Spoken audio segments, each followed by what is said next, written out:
अगर आपने 10 साल तक सेवा की तो आपको एश्योर्ड 10,000 रुपीज पेंशन मिलेगा।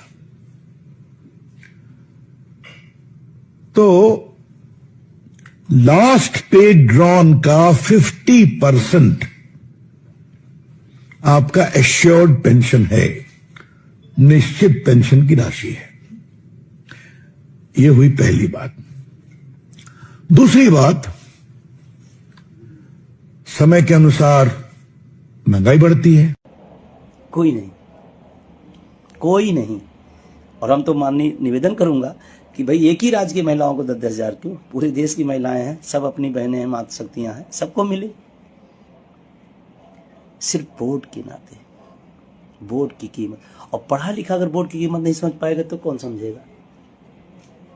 अरे हम तो निर्वाचन आयोग का काम कर रहे हैं, हम तो भारत सरकार काम कर रहे हैं, हम उत्तर प्रदेश सरकार का काम कर रहे हैं।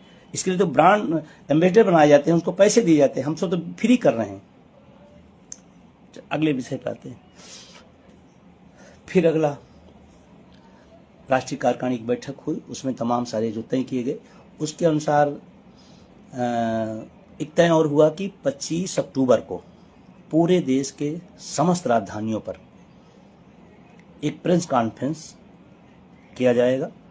उसमें 25 नवंबर को लेकर के, ओपीएस को लेकर के, टीटी को लेकर के हम लोग अपने एजेंडे को आगे रखेंगे, मीडिया को बताने का काम करेंगे, मीडिया के साथियों को ये जनाने की कोशिश करेंगे कि हमारे आगे आगामी कार्यक्रम है और इन कार्यक्रमों को लेकर के हम 25 नवंबर को दिल्ली जा रहे हैं। दिल्ली की तैयारी आपसे मैं बता दूं, अच्छा मौसम है। 25 नवंबर बहुत ठंडी नहीं होगी, गर्मी तो है ही नहीं है। एक बेहतर मौसम में ये चीज़ मिला है। हमारा कार्यक्रम 1 मई को था, लेकिन उस समय देश की कुछ घटनाएं ऐसी हुई जिसकी वजह से कैंसिल करना पड़ा, और फिर हम लोग 25 नवंबर को डेट तय किए। तो 25 नवंबर को आप आएँ। 23 को, 24 को छुट्टी है, 2 दिन आपको एक्स्ट्रा आगे मिल जाएगा। निश्चित रूप से आप परिवार के साथ आएँ, दिल्ली को घूमें, लेकिन 25 को नहीं घूमना है, 23 और 24 को। एक बात हाँ बहुत अच्छी याद आ गई, जब आप दिल्ली के कार्यक्रम या लखनऊ कहीं भी कार्यक्रम में आते हैं, किसी शहर में आते हैं, अगर संगठन बुलाता है, उस दिन घूमने का नहीं, पूरी जिंदगी घूमें, उस दिन नहीं घूमना है।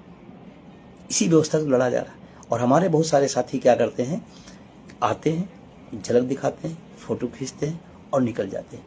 अगर पूरी संख्या वहीं रुकी जाए तो सरकार के छींके आने लगे। मेरा